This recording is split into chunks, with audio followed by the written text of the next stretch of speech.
नमस्कार, मैं हूं संजय शर्मा और आप देख रहे हैं 4PM न्यूज नेटवर्क। पूरे देश में एक बहस छिड़ी हुई है आज सुबह अर्नब गोस्वामी की गिरफ्तारी के बाद। मुंबई पुलिस ने आज सुबह अर्नब गोस्वामी के घर पे रेड करी और उनको लगभग घसीटते हुए थाने में ले गए। उनको कोर्ट में पेश किया गया, जहां पे अभी सुनवाई चल रही है। अर्नब की गिरफ्तारी के बाद एक बार बहस शुरू हुई कि क्या इस तरह किसी पत्रकार को गिरफ्तार किया जाना चाहिए। व्यक्तिगत रूप से मैं भी इस बात के खिलाफ हूं कि अर्नब पत्रकार हैं। अगर कोई पुराना मामला था, पुलिस को जांच करनी थी, पहले उनको सम्मन भेजा जाना चाहिए था। वो पेशेवर अपराधी नहीं है जो वो छोड़कर भाग जाते। उनको सम्मन भेज के कॉल करके विधिवत अगर आपको गिरफ्तारी करनी है तो करनी चाहिए थी। हालांकि इसके विपरीत में कुछ लोग कह रहे हैं कि अर्नब पत्रकार नहीं थे।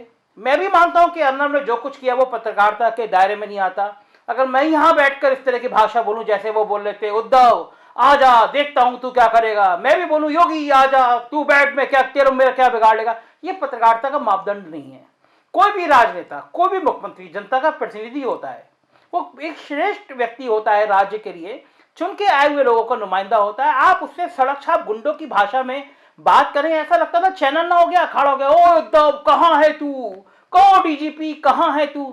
पत्रकारिता की और सरकार के बीच में बहुत पतली रेखा होती है और दोनों को, सरकार को और पत्रकार दोनों को उस मर्यादा का उल्लंघन नहीं करना चाहिए।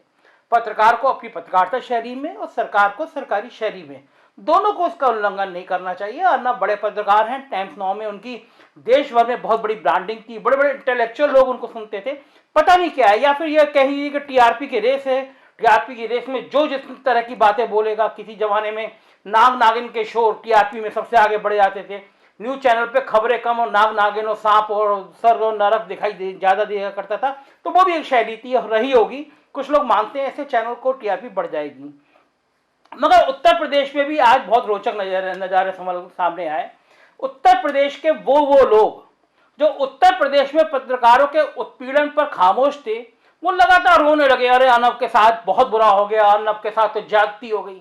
मुख्यमंत्री ने भी आलोचना करी कि बहुत गलत किया गया, अर्नब गोस्वामी के साथ इस तरह व्यवहार नहीं करना चाहिए किसी पत्रकार के साथ। तो मैं मुख्यमंत्री जी एक सवाल पूछना चाहता हूं। मिर्जापुर में मिड डे मील की खबर दिखाई थी एक पत्रकार ने, बहुत बढ़िया काम किया था उसने। अगर आप सोचें तो मुख्यमंत्री जी आपकी भलाई के लिए काम किया था। ये अफसर जो आपके सामने सच्चाई नहीं आने देना चाहते, जो चाहते हैं केवल आप अच्छा देखें, वो आपके भी हितैषी नहीं है। निंदक नियर राखिए आंगन कटी छवाए। उस पत्रकार ने जाके दिखाया था कि किस तरह मिड डे मील में बच्चे नमक के साथ रोटी खा रहे हैं। नतीजा क्या हुआ, उस पत्रकार को जेल भेज दिया गया।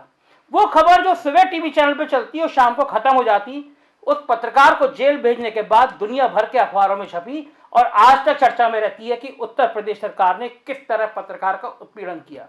मेरे पास जो आंकड़े हैं उसके मुताबिक एक साल में 40 से ज्यादा पत्रकारों पर उत्तर प्रदेश में एफआईआर हो गई है। कई पत्रकारों की हत्या हो गई है। जो पत्रकार लिख रहा है उसको पहले समझाया जाता है कि अगर तुमने खबर इस तरह की लिखी जो सरकार के खिलाफ है, तो तुम्हारे विज्ञापन बंद कर दिए जाएंगे, तुम्हारी मान्यता खत्म कर दी जाएगी, तुमसे सरकारी मकान छीन लिया जाएगा।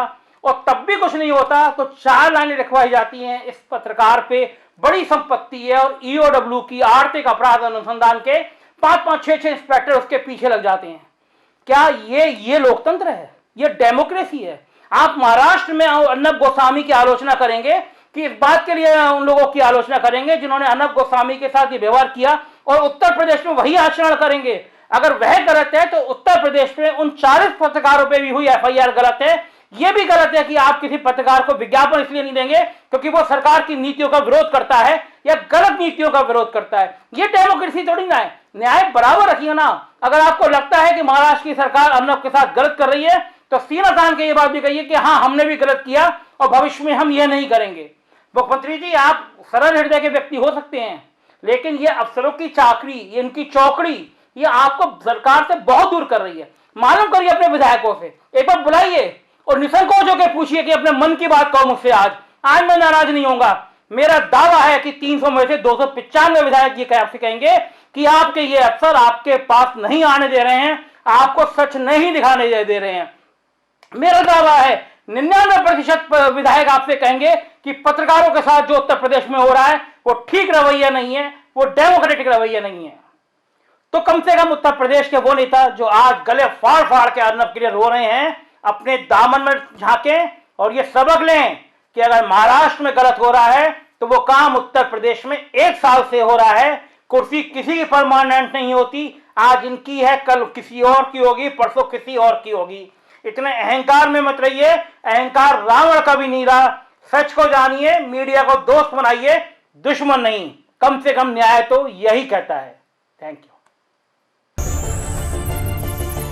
अगर आप बेबाक और निष्पक्ष खबरें देखना चाहते हैं तो हमारे चैनल को सब्सक्राइब करें और बेल आइकन को दबाएं।